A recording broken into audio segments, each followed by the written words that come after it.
Hi everyone, you are watching Reddit Revenge, and here's today's story. I never thought I'd end up fighting church ladies in the middle of a farmer's market, but here we are. My daughters and I were just trying to celebrate a birthday when a group of women, sent by my ex-mother-in-law, surrounded my child, shaming her for being a bad Christian and a terrible sister. That was the moment I realized how far my ex's family was willing to go to ruin us. But let me rewind, because this story doesn't begin at the market. It begins with betrayal, lies, and a family desperate to rewrite history.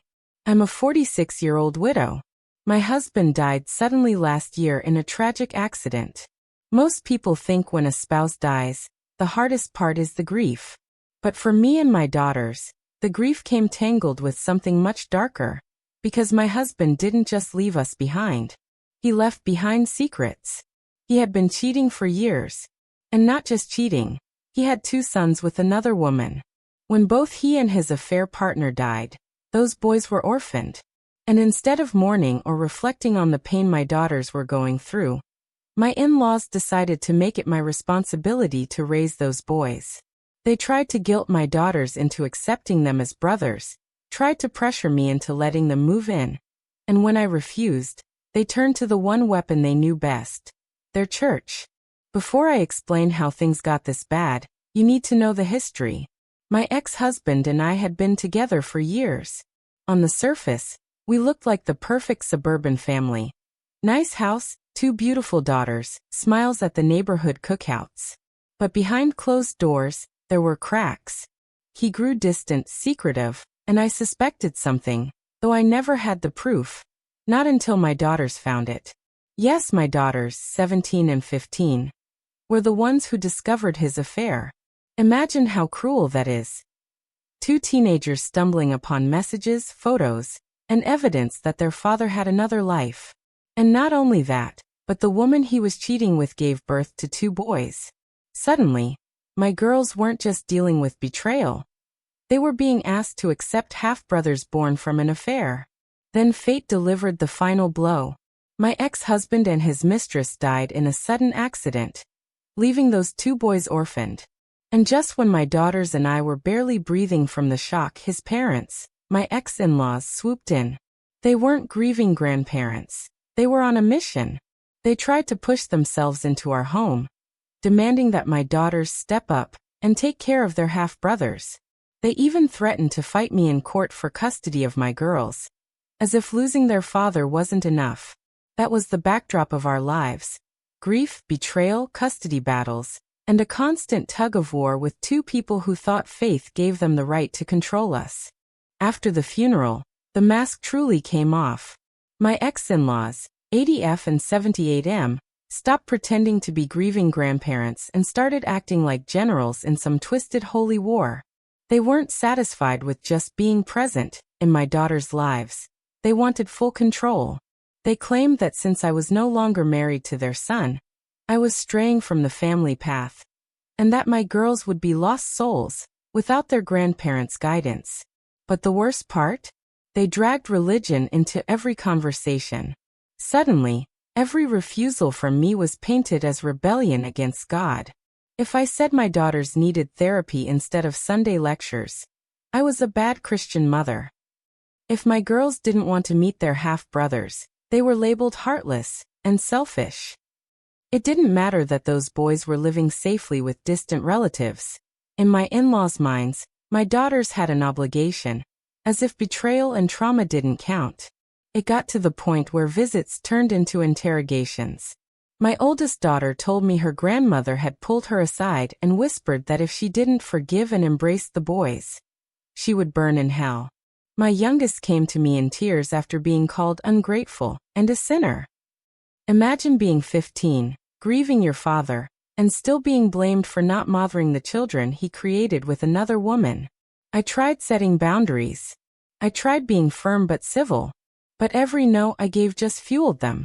And soon it wasn't just family pressure anymore. They had an army waiting in the wings, their church community, eager to swoop in and save my daughters from me. It didn't take long for my ex-mother-in-law to take her crusade public. One day, A friend from town called me and asked if I had seen the church Facebook group. I hadn't, but when I logged in, my stomach dropped. There it was, a massive post written by my ex-Mil, painting herself and her husband as helpless, abandoned grandparents.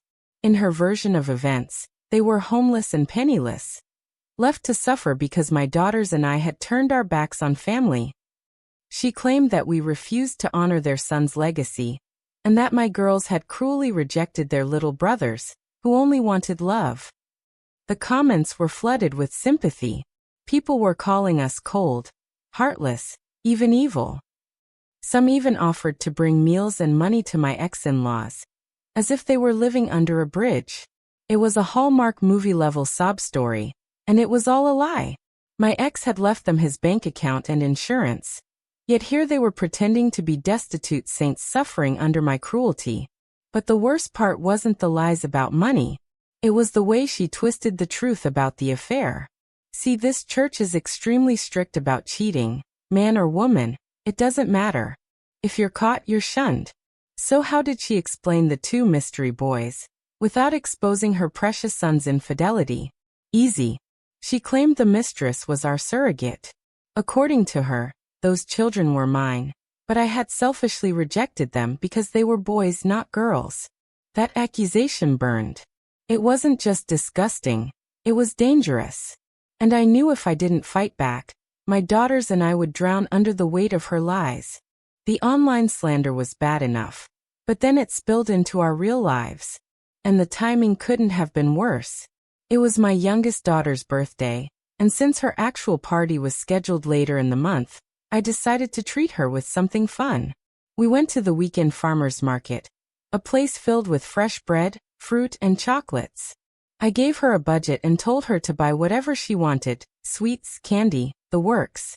For a while, everything was perfect. She was laughing, running from stand to stand, stuffing a bag full of chocolate. But then an hour passed. She hadn't come back. Just as I reached for my phone to call her, it buzzed. It was her. And she was sobbing. "Mom, some women won't let me leave." My heart froze. My oldest and I ran across the market until we found her, cornered by 6 older women. Their voices were sharp, their faces stern, their words venomous. They were scolding my 15-year-old daughter, telling her she was unchristian for refusing to spend time with her grandparents. They accused her of being heartless for not embracing her orphaned half-brothers. Imagine it. Grown adults ganging up on a crying child, shaming her for not loving the children her father had in an affair. I stepped between them like a shield, told my oldest to take her sister's bag and head to the car, and faced the mob myself. They hissed at me about obeying my in-laws like a good Christian wife. I wanted to vomit. The yelling grew so loud that eventually market staff asked us all to leave. But even then, those women followed me to the car, circling us like vultures until I drove away. That was the moment I realized this wasn't just family drama anymore. This was war.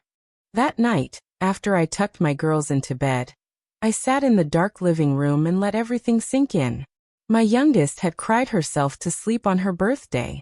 My oldest was furious but exhausted from constantly defending her sister. And me? I felt a fire building in my chest. For months, I had played defense, setting boundaries, explaining, pleading for peace. But it was clear. Peace was never what my ex-in-laws wanted. They wanted control. And they were willing to weaponize faith, community, even strangers against 2 teenage girls just to get it. That realization flipped a switch in me. I wasn't going to let my daughters carry this burden anymore. If my ex-Mil wanted to drag the church into this, then the church would see the truth. Every last ugly detail of it. The irony was almost poetic. She thought she could shame us into submission using religion. But her son, the man she worshipped as a saint, had violated the very rules that church held dearest. Cheating wasn't just a sin there, it was the unforgivable sin. And I had all the proof. Photos, texts, emails, even messages where his parents admitted knowing about the affair and still chose to protect him. For the first time in months, I felt calm. Not because I forgave them, but because I knew I finally had the upper hand. This wasn't going to be a screaming match at a market. This was going to be a reckoning. The next morning, I woke up with a clarity I hadn't felt in years. My ex-Emile thought she had control because she had an audience. Fine. I would give her an audience too, only this time, the truth would be impossible to ignore. I started digging through every file, every folder I had kept during the divorce proceedings. At the time, gathering evidence had felt humiliating. Screenshots of text messages between my ex and his mistress, photos of them together, even notes from his parents where they admitted to covering for him. Back then, those files had been my shield in court. Now they were my sword. I organized everything. Pictures of my ex and his mistress kissing on our couch. Text chains where he promised her the world while lying to me and his daughters. Emails from his parents scolding me for overreacting about the affair. And the darkest of all, messages they sent my daughters after his death, calling them bastards and blaming them for killing their father because they had exposed his cheating. Yes, they said that to grieving children 2 days after burying their dad. I took it all to a print shop. Paid extra for high-quality prints, crisp colors, glossy finish. If I was going to do this, it had to be undeniable. As I watched the printer spit out photo after photo of my ex's betrayal, I felt a strange mix of anger and satisfaction. Each page was a weapon. Each text bubble, a bullet. By the time I left, I had a stack thick enough to destroy reputations. And I knew exactly where it was going. When I got home, I spread everything out on the dining table. The evidence covered every inch, photos, texts, emails, screenshots. Looking at it all together, it was overwhelming. But it also gave me an idea. If my ex-Emile wanted to weaponize her church, then the truth would come from the very place she thought was safe. Inside those church walls.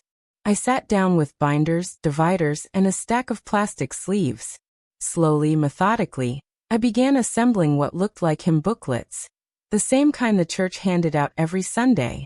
On the outside, they looked innocent. Plain covers, neat bindings, even a little decorative border. But inside? Oh, inside was the unvarnished truth. The very first page was a full-color photo of my ex and his mistress making out in our living room, smiles wide, clothes half removed. Beneath it, I typed in bold letters. Ex-husband's name and mistress's name. A love story. The rest of the pages followed, each section like a chapter in a twisted sermon. The betrayal, the lies, the harassment. Every incriminating message, every disgusting insult, every ugly truth laid out in perfect order.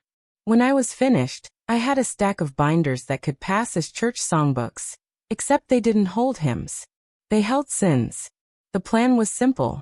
Deliver them quietly, let the congregation discover the truth themselves, and watch the gossip machine do the rest. It wasn't about shouting or fighting anymore. It was about exposure. And in that church, once your reputation cracked, it never recovered. For the first time in months, I felt at peace. The storm was coming, but this time, I was the one holding the lightning. Sunday morning came, and I was ready. The binders were tucked neatly into a plain tote bag, indistinguishable from any stack of songbooks. My heart was pounding, but my face was calm. If anyone saw me, I would just look like another woman dropping off church supplies. I drove to the church early, before the main service started. When the hallways were quiet, and the air smelled faintly of coffee and old wood polish. Just like every Sunday, there was a desk at the back of the sanctuary stacked with hymnals and prayer packets. No one ever checked them. People just grabbed what they needed and took a seat. Perfect. I slipped my binders into the stack, one after another, mixing them in between the regular books. To anyone walking in, they looked exactly the same. But once opened, well, there was no one seeing what was inside. My pulse was racing as I walked out, the echo of my footsteps bouncing off the high ceiling. I half expected someone to stop me, to ask what I was doing. But no one did. I got into my car, hands trembling, and drove away. That afternoon, I kept my phone close. I knew the gossip mill in that church. All it would take was one curious hand reaching for the wrong booklet, one flip of the page, and the bomb would go off. And sure enough, by evening, the explosion began. By the time Sunday evening rolled around, the phone calls started. At first it was just whispers, friends from town messaging me. "Did you hear what happened at service today?" Then the screenshots hit my inbox. Someone had grabbed one of my binders, thinking it was a regular hymn packet. They opened it right before the service began. Imagine the silence of the sanctuary, the organ playing softly, and then the gasp. One page flipped, then another, then another.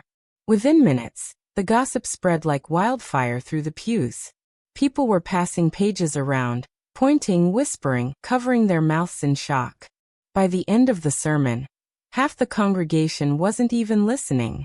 They were staring at the evidence. My ex tangled up with his mistress in full color, text messages dripping with betrayal, emails that showed his parents' complicity. And then the Facebook storm began. I watched as post after post filled the church's private group. Harsh words, brutal condemnation. My ex and his mistress were branded with names so vile the pastor himself had to step in just to keep the thread from turning into pure profanity. But the damage was already done. People weren't just disgusted with my ex. They were horrified at my ex-in-laws. The messages they had sent my daughters, calling them bastards, blaming them for their father's death, those spread the fastest. Parents in the congregation read them aloud to each other, shaking their heads. Mothers cried. Fathers muttered curses. And in that community, where family values were everything, the tide turned fast. By Monday morning, the whispers had become a roar. The church's gossip mill wasn't just turning, it was grinding my ex-in-laws to dust. People who once greeted them warmly in the pews now crossed the street to avoid them. Women who had called my ex-Emil's sister in Christ were deleting her from their contacts. Every post she made on Facebook was flooded with comments dripping with judgment and disgust. Her grand sob story, the one where she painted herself as a victim, had been shattered in broad daylight. Now everyone saw the truth. She had enabled her son's cheating, she had lied about surrogate babies, and worst of all, she had bullied 2 grieving teenagers. That last part stuck hardest. Parents in the congregation couldn't wrap their heads around it. Grown adults sending venomous messages to children mourning their father? It was unforgivable. By Tuesday, I started hearing reports that the pastor had personally called my ex Emil and her husband into his office. Apparently, the conversation didn't go well. A few members told me they saw her storming out afterward, face pale, eyes red, muttering about betrayal. But the truth was simple. She wasn't betrayed. She was exposed. The cruelest irony? The same circle of women she had once weaponized against my daughters were now refusing to sit near her in service. One even posted publicly that she felt duped into harassing us at the market, admitting she had been manipulated by my ex-Emil's lies. The isolation was swift and brutal. And in that church, once you lost your good Christian image, there was no way back. By the end of that week, the church had made its verdict without ever holding a formal meeting. My ex-in-laws were finished. They weren't officially excommunicated, but in practice it was worse. They were invisible. No one spoke to them, no one sat near them, and no one invited them to post-service gatherings. Their pew, once a spot of pride, sat empty. My ex-Emil tried one last desperate attempt.